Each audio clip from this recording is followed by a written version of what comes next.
Hello students, कैसे आप सभी लोग। आप सभी का अपना यूट्यूब चैनल देव लर्निंग एकेडमी में स्वागत है। तो आज हम लोग क्लास 9th बायोलॉजी का बहुत ही इंपॉर्टेंट टॉपिक पढ़ने वाले हैं, जिसमें हम लोग क्या कहते हैं, discovery of cell, cell theory and जो सेल है वो कैसे size, shape and number of cell में डिफरेंट होता है। तो देखिए, डिस्कवरी ऑफ सेल पहला टॉपिक रहेगा। दूसरा टॉपिक रहेगा सेल थ्योरी। पहला क्या रहेगा, डिस्कवरी ऑफ सेल। दूसरा सेल थ्योरी। तीसरा organism show variety in size, shape and cell number. देखिए, हम बायोलॉजी में कुछ इसी तरह से पढ़ेंगे। जो इंपॉर्टेंट बातें होगी, जिसमें नोट्स लिखने की ज़्यादा होगी, हम उस बातों को पहले बोर्ड पे लिख देंगे। जहां समझाने वाली बात आएगी पूरे डिटेल्स में समझाएंगे। क्या सभी लेक्चर ऐसे ही लिख के पढ़ाएंगे सर आप? नहीं, सभी लेक्चर ऐसे लिख के नहीं पढ़ाएंगे। जहां नोट्स बनाने की प्रॉपर जरूरत है, जहां ज्यादा लिखने की बात है, समझनी कम है, वहां पे हम बोर्ड पे पहले से लिख के रखेंगे। और जहां समझने वाली बात है, जैसे हम सेल मेम्ब्रेन सब के बारे में पढ़ेंगे, सेल ऑर्गेनेल्स के बारे में पढ़ेंगे, न्यूक्लियस के बारे में पढ़ेंगे, तो वहां पे कंप्लीटली हम बोर्ड पे लिखेंगे आप लोगों के साथ, फिर समझाएंगे। बट इसमें बहुत ज्यादा टाइम कंज्यूमिंग हो सकता है लिखने में, इसलिए मैंने इसे बोर्ड पे लिख के रखा है। तो चलिए, सबसे पहला टॉपिक क्या है इसमें, डिस्कवरी ऑफ सेल। सेल का डिस्कवर कौन किया था, आप लोगों को पता है? रॉबर्ट हुक ने किया था। सेल का डिस्कवर रॉबर्ट हुक ने किया था। देखिए यहाँ पे लिखा हुआ, Robert Hooke discover cell and gave the term cell. और नाम सेल भी रॉबर्ट हुक ने ही दिया था। ये अपना खुद का सेल्फ डिजाइन माइक्रोस्कोप, किस टाइप का माइक्रोस्कोप बनाया था, मैंने पढ़ा चुका है इसे प्रीवियस लेक्चर में। ये कंपाउंड माइक्रोस्कोप बनाया था। कैसा? Compound microscope. Compound compound microscope क्या होता है? जो कॉम्बिनेशन ऑफ लेंस से बना होता है, मतलब जिसमें दो या दो से ज्यादा लेंस लगा रहता है। तो सेल्फ डिजाइन, बट ये कंपाउंड का मतलब कंपाउंड माइक्रोस्कोप का डिस्कवर नहीं किया था, डिस्कवर कोई और किया था। आप लोग कमेंट सेक्शन में बताएंगे कि कंपाउंड माइक्रोस्कोप का डिस्कवर कौन किया था। ये सेल्फ डिजाइन मतलब खुद से भी एक कंपाउंड माइक्रोस्कोप बनाया था, और जिसमें सेल को देखा। ईयर याद रखेंगे आप लोग, किस ईयर में किया था? 1665 में। और जो सेल डिस्कवर किया था वो कैसा सेल था? डेड सेल था। कहां से डिस्कवर किया था? देखिए, Hooke observed a cork made from the bark of a tree. क्या इसका मतलब है? देखिए, हुक जो है, ट्री का जो बार्क होता है, जो छिलका होता है, कोई भी ट्री है उसका जो छिलका होता है, बार्क होता है, जो प्लांट का आउटर कवर होता है, वो सेल डेड होता है। वो सेल डेड होता है। मेनली ये देखिए, बार्क ऑफ ट्री। कौन सा ट्री इसमें भी? ओक। ओक एक प्लांट होता है जिसके बार्क से कॉर्क को ऑब्टेंड किया था। आप कॉर्क ऐसे भी समझ सकते हैं, बार्क का जो ऊपर का हिस्सा है, जो आउटर लेयर है, उसे हम लोग कॉर्क बोलते हैं, जो कि एक डेड सेल होता है।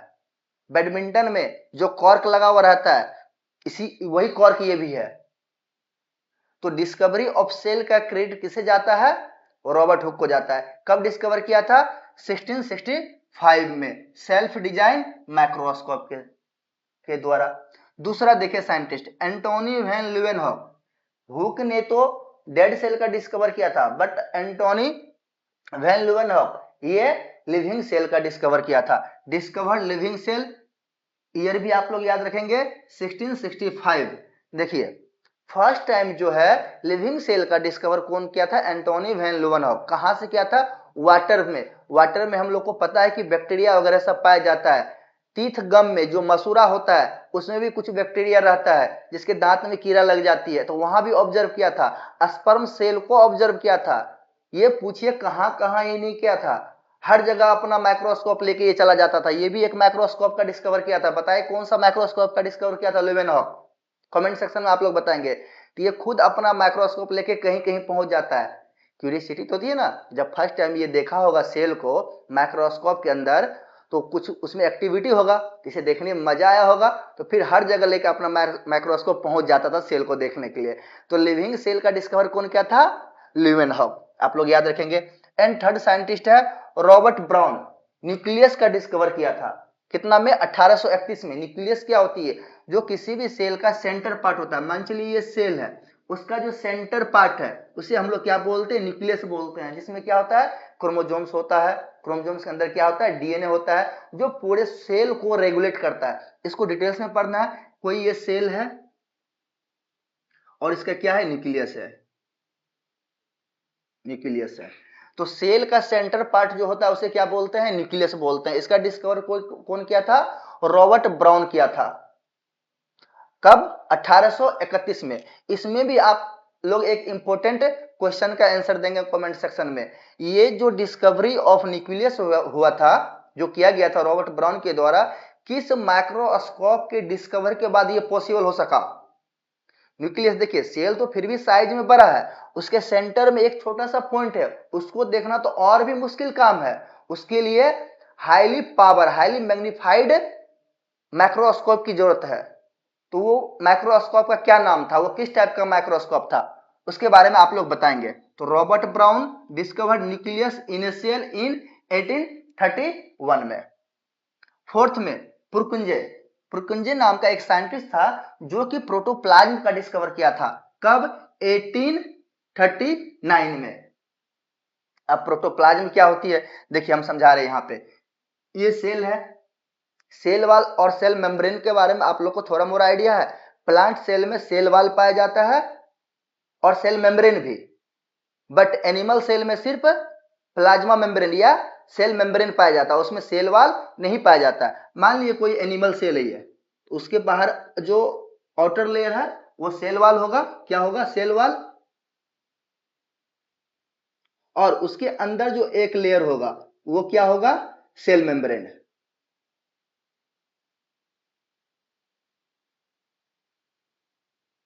और इसके बीच में क्या होगा, न्यूक्लियस होगा। और इसके न्यूक्लियस और सेल मेम्ब्रेन के बीच में क्या होता है, साइटोप्लाज्म होता है, जेली लाइक सब्सटेंस होता है, जेली लाइक सब्सटेंस होता है, जिसे क्या बोलते हैं, साइटोप्लाज्म बोलते हैं, साइटोप्लाज्म बोलते हैं। ठीक है ना। अब देखिए यहां पे मैंने तीन बातें लिखा है, क्या क्या, cell wall, cell membrane, cytoplasm, और एक बात को और मेंशन कर देते हैं यहां पे, न्यूक्लियस, न्यूक्लियस। चार बातें लिखी। अगर चार बातों में से हम एक चीज को हटा दे, किसको, सेल वाल को। सेल वाल कैसा होता है, डेड होता है, यहां पढ़ चुके हैं, दीज वेयर डेड सेल। जो रॉबर्ट ब्राउन ने जो, सॉरी, रॉबर्ट हुक ने जो सेल डिस्कवर किया था वो डेड सेल क्या ही था। बट प्लांट का जो सेल वाल होता है वो भी डेड होता है, प्लांट का जो सेल वाल होता है वो भी डेड होता है। उसके अलावा ये तीनों लिविंग होता है। कौन कौन सा, क्या कहते हैं, nucleus, cell membrane and cytoplasm, ये सारा क्या होता है, तीनों लिविंग होता है। तो मतलब living content of the cell, देखिए यही लिखा हुआ प्रोटोप्लाज्म में, living content of the cell. Cell का जो लिविंग पार्ट होता है उसे क्या बोलते हैं हम लोग, प्रोटोप्लाज्म बोलते हैं। इसमें क्या क्या आता है, सेल वाल आता है, न्यूक्लियस आता है, एंड जितने भी सेल ऑर्गेनेल्स है, सेल ऑर्गेनेल्स कहाँ रहते हैं, साइटोप्लाज्म में। मैंने यहाँ साइटोप्लाज्म लिखा है, साइटोप्लाज्म के अंदर ही रहता है सेल ऑर्गेनेल्स। ये सारे क्या है, लिविंग कंटेंट है। और जो लिविंग कंटेंट है इसी को हम लोग क्या बोल देते हैं, प्रोटोप्लाज्म बोलते हैं। एक डिफिनेशन भी आती है लिखने के लिए, लाइफ, लिविंग की डिफिनेशन क्या है, बताइए क्या हो सकती है। प्रोटोप्लाज्म के टर्म में बोले तो हम बोल सकते हैं एक्टिविटी ऑफ प्रोटोप्लाज्म। जब तक प्रोटोप्लाज्म में एक्टिविटी रहेगी, प्रोटोप्लाज्म मतलब सेल मेम्ब्रेन, साइटोप्लाज्म, साइटोप्लाज्म में सेल ऑर्गेनेल्स एंड न्यूक्लियस में जब तक एक्टिविटी रहेगी वो सेल जिंदा रहेगी। तो हम यहां से लाइफ की डिफिनेशन बोल सकते हैं, activity of protoplasm is called life या लिविंग। जिस दिन प्रोटोप्लाज्म की एक्टिविटी रुक गई उस दिन दुनिया से खत्म। चलिए नेक्स्ट टॉपिक क्या है, सेल थ्योरी। नेक्स्ट टॉपिक क्या है, सेल थ्योरी। इसमें भी तीन साइंटिस्ट के बारे में पढ़ना है। पहला मैथिस स्लीडेन, ये एक जर्मन बोटनिस्ट था। बोटनिस्ट क्या होता है, जो बोटनी के बारे में स्टडी करता है, बोटनी मतलब प्लांट के बारे में स्टडी करता है। जो साइंटिस्ट प्लांट के बारे में स्टडी करता है उसे बोलते हैं बोटनिस्ट। जो एनिमल के बारे में स्टडी करता है उसे क्या बोलते हैं, जूलॉजिस्ट। जो ये स्लीडेन था वो जर्मन का साइंटिस्ट था और वो बोटनिस्ट था। इन 1838 में all plant are made up of a cell, ये एक थ्योरी दिया था। कब, 1838 में, कि जितने भी प्लांट है सभी प्लांट किसके बने होते हैं, सेल के बने होते हैं। आप बोलोगे कि सर ये कौन सी बड़ी बात है, सब कुछ तो सेल का ही बना होता है, चाहे प्लांट हो, एनिमल हो, बैक्टीरिया हो। बच्चे उस समय के लिए बहुत बड़ी बात थी, उस समय के लिए बहुत बड़ी बात थी। बताना कि ऑर्गेनिज्म जो है आखिर बना हुआ किस चीज से है, उसका जो basic and structural and functional unit है वो क्या है, तो क्या होता है, सेल होता है। आज हम लोग पढ़ लिए तो ये बातें मुझे बहुत आसान लगती है, बट याद कीजिए अभी से 200 साल पहले इस बात को बता पाना बहुत बड़ी बात अपने में रही होगी, ठीक है ना। तो सेल थ्योरी में पहला साइंटिस्ट स्लीडेन, जो कि एक जर्मन बोटनिस्ट था, और ये बताया था कि plant cell are made of a cell. उसके बाद एक साइंटिस्ट और आया, कौन, थियोडोर स्वान। 1839 में all animals are made of a cell. Sir फिर तो वही बात हो गई, एक ने बता दिया प्लांट सेल के बारे में और एक बता दिया एनिमल सेल के बारे में।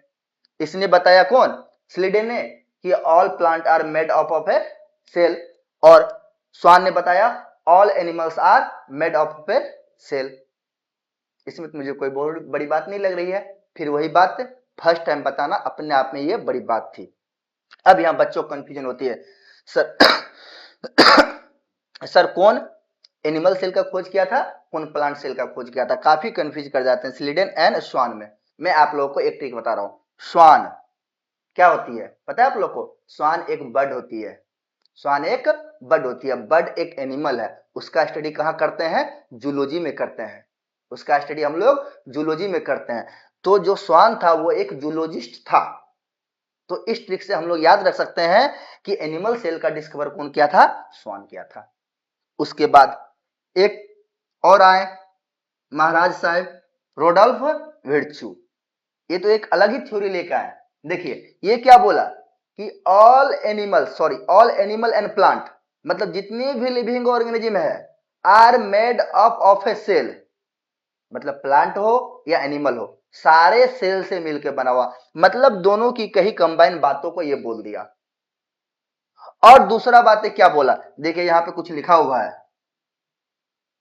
पढ़ सकते हैं आप लोग इसे, ओमनी सेलुला ई सेलुला। सर ये कौन सा लैंग्वेज था, ये क्या है, ओमनी सेलुला ई सेलुला, ये हम लोग का लैंग्वेज नहीं है। हम लोग कौन कौन सा लैंग्वेज जानते हैं इंडिया में, भोजपुरी जानते हैं, मैथिली जानते हैं, हिंदी जानते हैं, इंग्लिश जानते हैं, उर्दू जानते हैं, उड़िया जानते हैं, बंगाली जानते हैं। बट फॉरेन में ये लैंग्वेज तो नहीं चल रहा होगा, वहां अपना कुछ लोकल लैंग्वेज कुछ और होगा।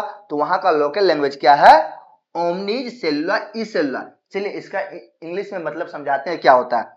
All cells came from pre existing cell. देखिए कितना भारी भरकम बात लिखी थी, जिसका कितना आसान मतलब है। मतलब जो भी सेल है वो सेल आती कहां से, प्री एग्जिस्टिंग सेल से आती है, पहले वाली सेल से आती है। देखिए इस बातों को यहां पर हम समझते हैं। ये जो सेल है, ये जो सेल है, ये सेल कहां से आया होगा, पहले वाले सेल से।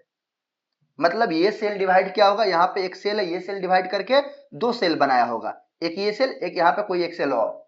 ये सेल कहां से आया होगा, ये सेल भी पहले वाला सेल से आया होगा, ये सेल भी पहले वाला सेल है, ये सेल डिवाइड करके ये सेल बनाया होगा, कोई और सेल बनाया होगा। तो सर ये सेल कहां से आया होगा, ये सेल भी अपने पहले वाले सेल से आया होगा। यहाँ पे कोई एक सेल रहा होगा, ये डिवाइड करके दो सेल बनाया होगा, एक ये और एक ही एक है।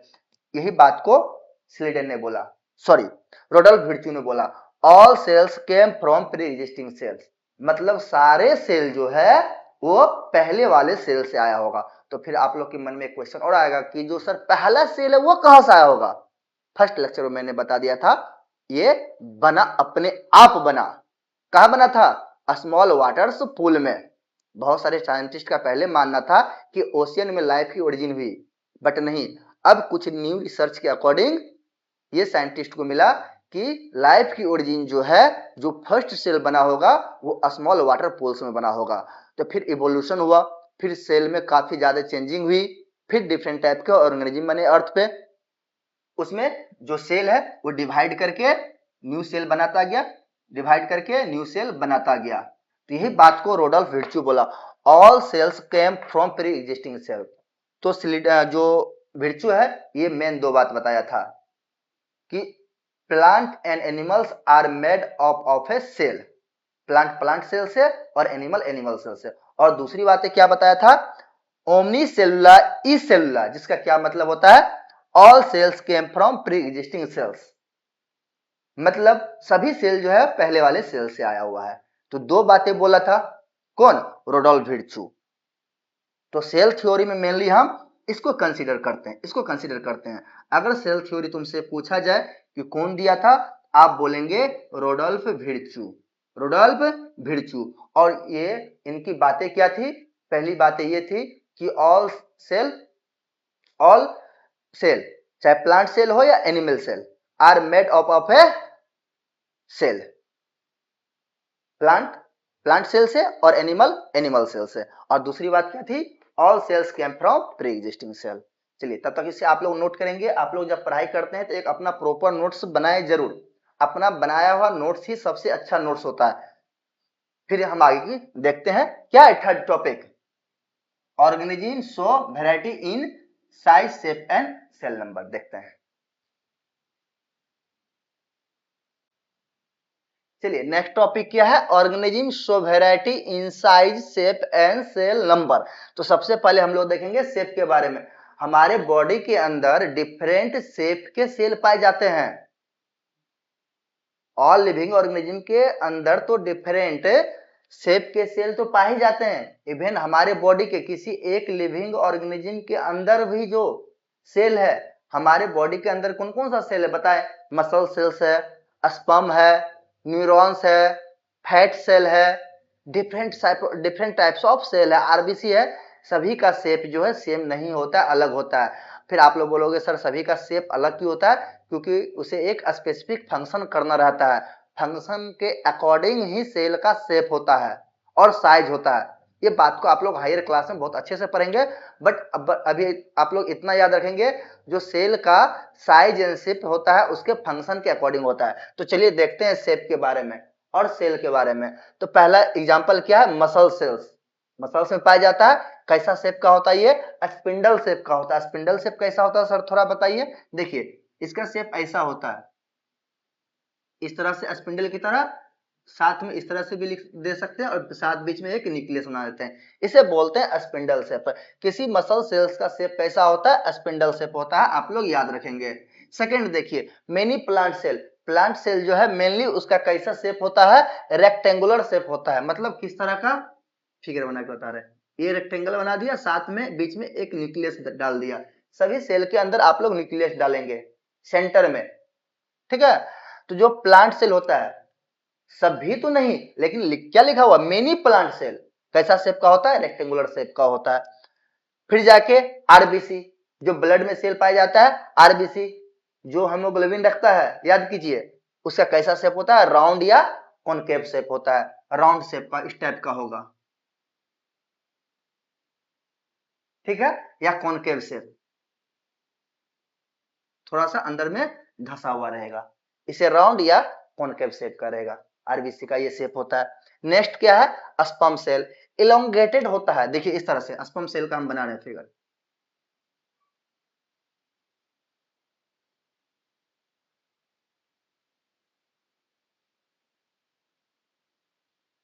देखिए स्पर्म सेल मेल के अंदर पाया जाता है।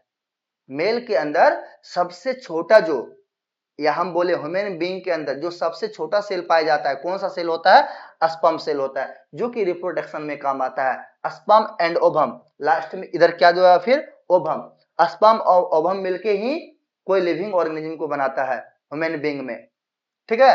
तो ये स्पर्म सेल है, बीच में इसके न्यूक्लियस होता है, ठीक है ना। ये वाला जो पार्ट उसको बोलते हैं हेड बोलते हैं, इसको बोलते हैं टेल, और इसको बोलते हैं नेक। स्पर्म सेल हो गया, कैसा शेप होता है इसका, एलोंगेटेड होता है। नेक्स्ट देखिए ओवम या एग सेल, इसका शेप कैसा होता है, स्फेरिकल होता है, मतलब इस टाइप का शेप होता है, कुछ स्फेरिकल होता है। इसके बीच में आप लोग न्यूक्लियस डाल दे। अगर बोले ह्यूमन बीइंग में सबसे बड़ा सेल क्या होता है, तो ओवम ही होता है, और सबसे छोटा सेल स्पर्म सेल होता है। ये दोनों रिप्रोडक्शन में काम आता है, स्पेशल टाइप का सेल है जिसके बारे में आगे हम लोग पढ़ेंगे। उसके बाद फैट सेल। सभी के बॉडी में फैट होती है, किसी में कम होती है, किसी में ज्यादा होती है, ठीक है ना। इसका कैसा शेप होता है, राउंड या ओवल शेप होता है, कुछ इस टाइप का शेप होता है, देखिए।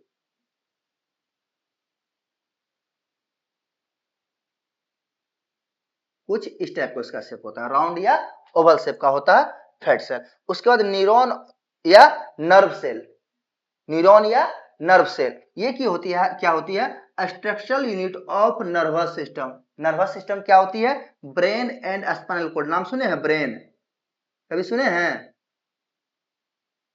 And spinal cord. ब्रेन क्या, ये तो जानते ही होंगे, स्पाइनल कॉर्ड क्या, रीढ़ की हड्डी। ये दोनों जो बना होता है, किससे बना होता है, न्यूरॉन से बना होता है। न्यूरॉन को हम लोग नर्व सेल भी बोलते हैं, और इन दोनों को कंबाइंड हम लोग क्या बोलते हैं, नर्वस सिस्टम बोलते हैं। तो नर्वस सिस्टम का जो स्ट्रक्चरल यूनिट है, मतलब जो नर्वस सिस्टम को बनाता है, ब्रेन एंड स्पाइनल कॉर्ड को जब बनाता है, उसमें जो सेल पाया जाता है उस सेल को हम लोग क्या बोलते हैं, न्यूरॉन बोलते हैं या नर्व सेल बोलते हैं। इसका कैसा शेप होता है, देखिए हम बना रहे हैं, थोड़ा यूनिक टाइप का बनेगा।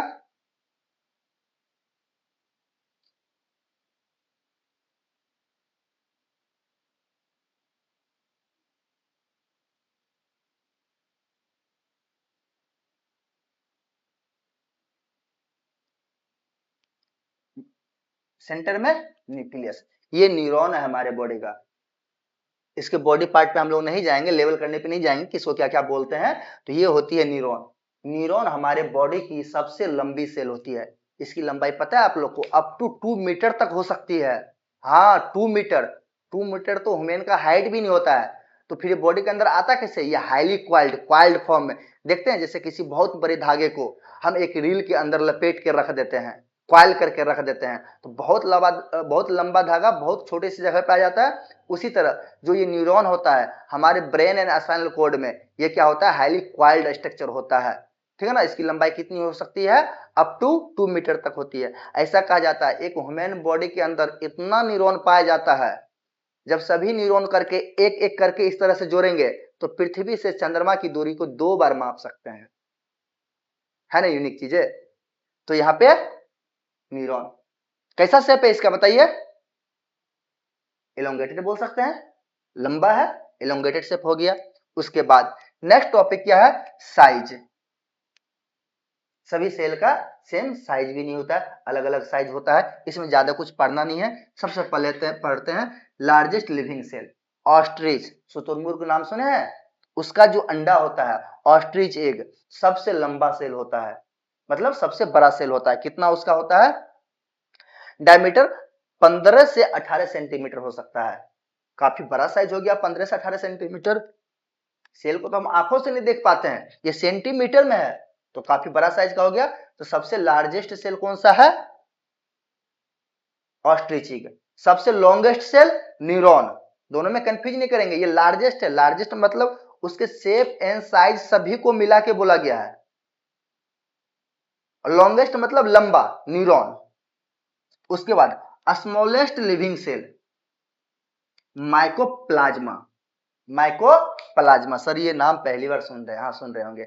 माइकोप्लाज्मा क्या होती है, एक लैकीय बैक्टीरिया होती है, या आप इसे ऐसे भी बोल सकते हैं जो सबसे छोटी बैक्टीरिया होती है, स्मॉल साइज की बैक्टीरिया होती है, उसे हम लोग क्या बोल देते हैं, माइकोप्लाज्मा बोल देते हैं।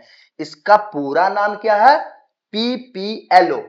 PPLO full form pleuro pneumonia like organism, याद रखना होगा, ये इसका पूरा नाम है। मतलब इसका दो नाम है, या आप माइकोप्लाज्मा बोल दे, या शॉर्ट कोट में पीपीएलओ भी बोल देंगे तो चलेगा, या फिर प्लूरोनिमोनिया लाइक ऑर्गेनिज्म, जो कि एक बैक्टीरिया कैटेगरी में आता है।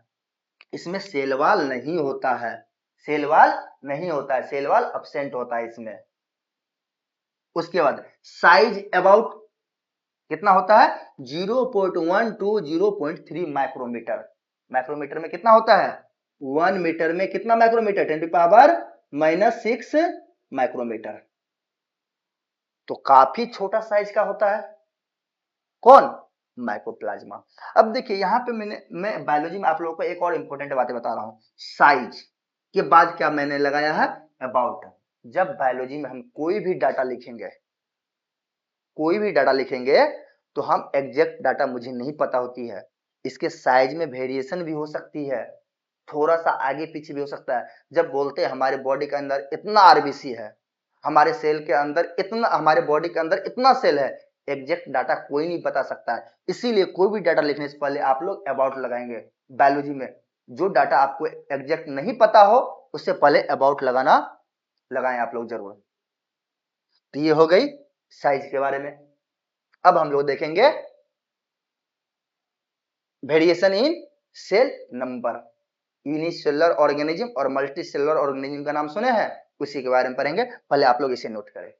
चलिए आज हम लोग लास्ट टॉपिक पढ़ेंगे variation in number of cell. इससे पहले एक क्वेश्चन का आप लोग आंसर देंगे। क्वेश्चन हम यहाँ लिखते हैं जो पहले अभी हमने पढ़ा है, ह्यूमन सेल एंड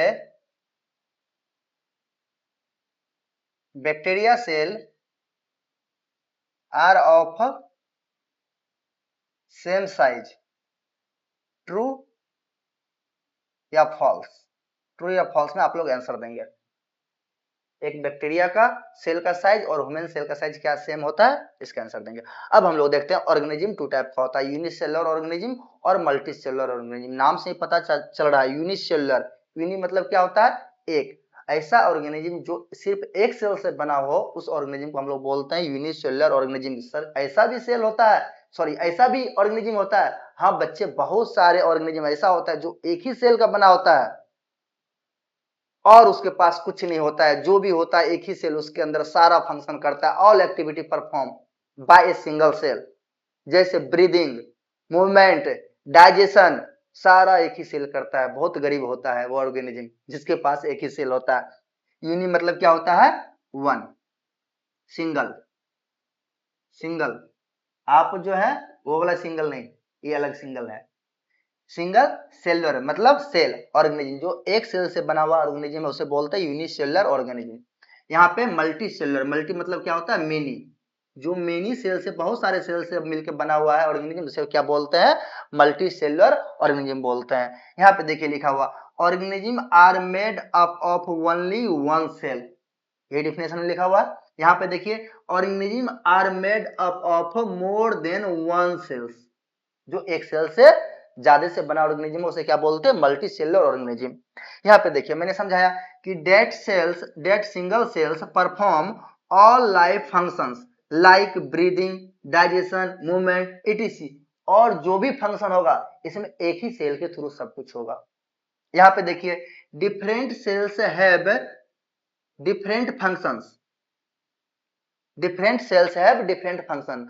जो मल्टी सेलुलर ऑर्गेनिज्म है उसमें डिफरेंट सेल का अलग अलग फंक्शन होता है। लिवर का जो सेल है उसका अलग काम है, जो किडनी का सेल है उसका अलग काम है, जो ब्रेन का सेल है उसका अलग काम है, जो ब्लड का सेल है उसका अलग काम है।